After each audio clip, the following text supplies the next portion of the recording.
Okay, so Trump very effectively, I discussed this yesterday on the show, drops this video of Hakeem Jeffries and Chuck Schumer. It's AI altered with Hakeem Jeffries. A sombrero comes down on his head. A Mexican mustache appears on his face. And then they have Chuck Schumer in an AI voice saying, we have no voters left because of all of our woke trans bullshit. Okay, so Trump posts this on Monday night. It's got over 20 million views. I mean, way to call attention to a shutdown and who you say is to blame. Like, very effective. It went so viral because it was so different from anything any president has ever done for all sorts of reasons. And then you had the left meltdown over it, calling more attention. So it was a very effective, smart move by Trump. It was, of course, his brand of humor, but it also was an effective political move, I think, because so much attention got called to it. Then last night, Trump doubled down by putting a new spin on it. And here that is in SOT 3. Bigotry will get you nowhere. We are fighting to protect the health care of the American people in the face of an unprecedented Republican assault. And the hat comes down and the mustache comes on, but now there's a mariachi band behind,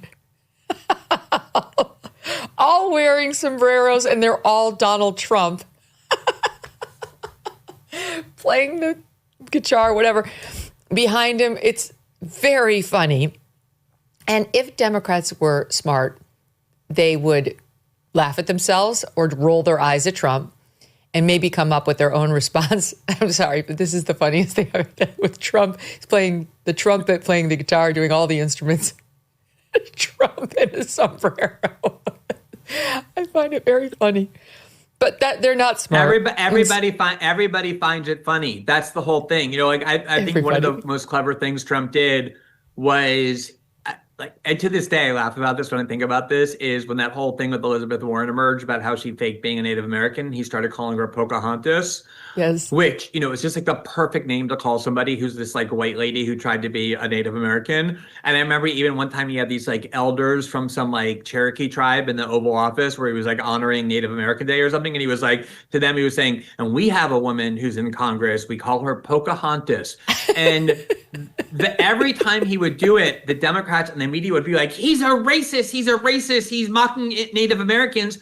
When in reality, he was always mocking Elizabeth Warren for pretending to be Native American. He was never mocking Native Americans themselves. And the more angry they got, the funnier it became. This is so basic. Like, how do you not know this? It's like if you go on the internet and somebody's mocking you, the worst thing you can do, the best thing you can do for them is get up on your high horse and say, how dare you? Like, everybody knows this. This is so basic. And so, I don't know, they've been doing this for 8 years. They like play right into Trump's hands so perfectly. And, you can make an argument like, yeah, the president should be above it, but that's no longer our politics. That's the politics that Trump broke. I don't think people like that in our politics, that everybody has to pretend to be one thing, but in reality is something else. And this is the kind of thing people laugh at over the water coolers, even if they know that they're not supposed to.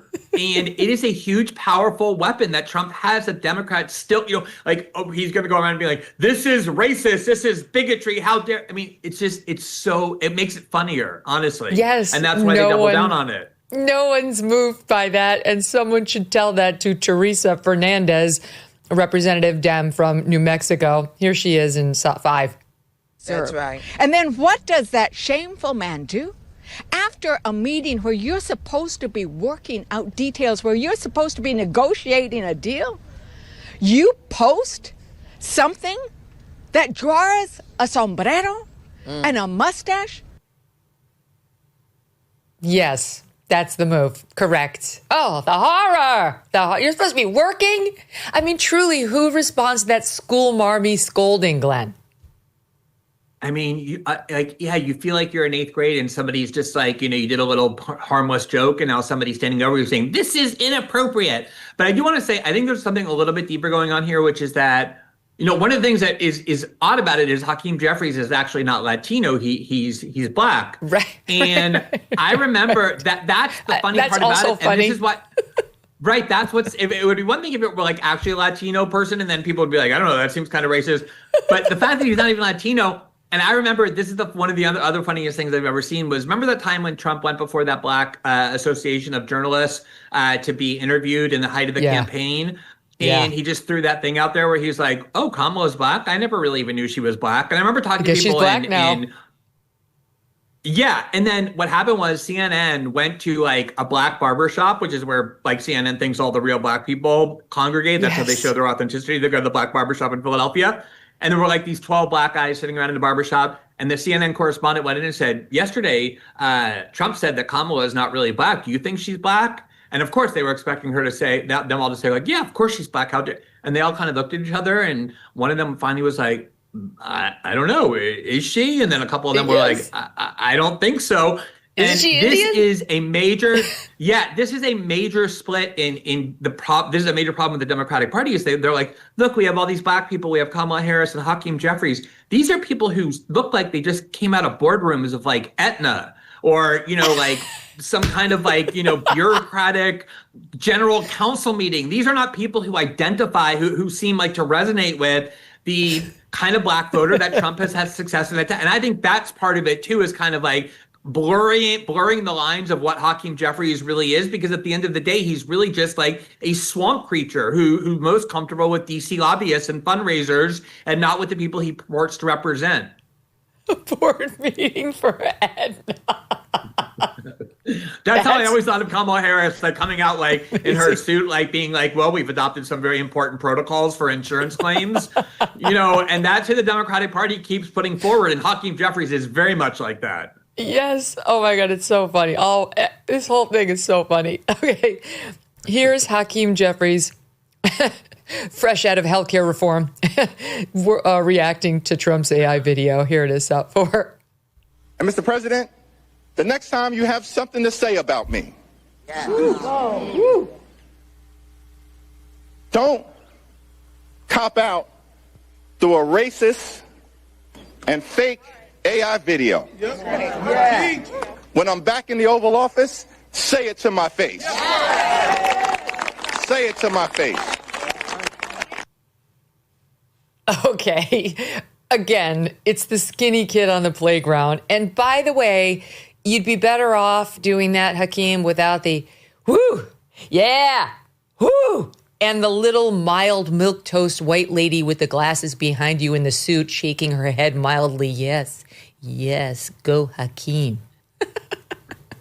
Also, it took like 2 or 3 days for him to come up with that. Like this video first emerged, a couple days ago.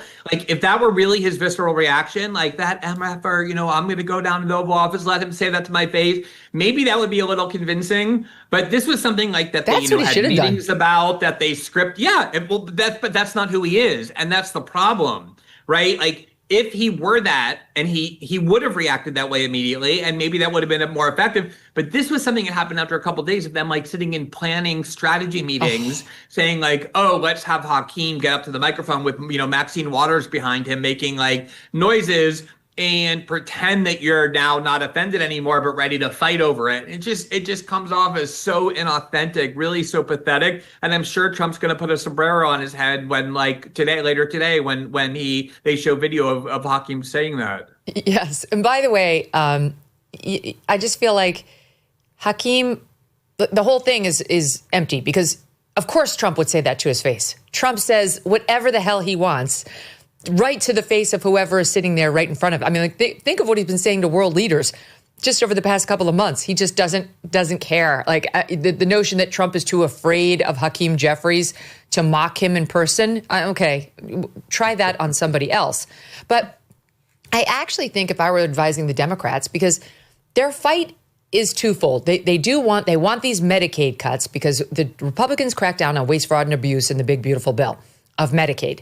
And they've argued all along, these aren't really cuts to Medicaid. These are kicking people off Medicaid who never should have been on it, who are taking advantage of a program that they don't belong on and that is meant for the truly needy, like able-bodied, young males would be one example. And the Democrats try to just say, oh, you cut health care for the poor, but they really are getting funding of Medicaid for illegals back on the table in this fight. And if I were a Democrat, I would say, you know what? F this guy. I'd say, I know none of us wants to pay for health care for illegals. I get that. But let me ask you this. If there's somebody who's here illegally and, they have a terrible car accident and they're dying and they get brought to the hospital, should Medicaid pay the bill? I mean, could we, in the rare circumstance, foot the bill of somebody like that? By the way, I think there are already rules where they have to take you if you're dying in these emergency room conditions. But make the case. If you actually are supporting this, which he is, make the damn case rather than just pretending that you're not doing it and hiding behind the say it to my face, he's a racist, we're fighting for health care. Empty generalizations. You're so right. And to me, this is the crucial point. If you talk to Democrats in Congress or the kind of people who, strategize for them, which I have the unfortunate experience of doing with some amount of frequency, these, the things they will argue for in a not entirely unpersuasive way are things that they are afraid to say publicly because they think that the country is against them.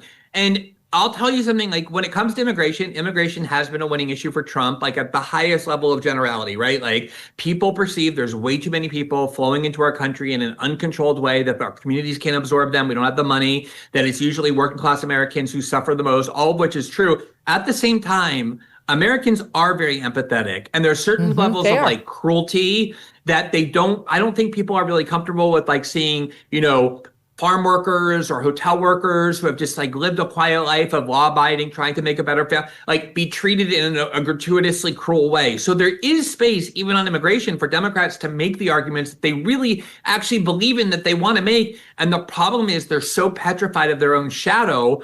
They're still listening to, do you think that Trump ever listens to a Republican political strategist, telling him how to speak? Or never. And even if they write speeches for him sometime and there's 5 minutes, he's super bored and he goes back to being Trump. The Democrats are too petrified to do that. And I do, that's what leadership is. Anybody can follow polling.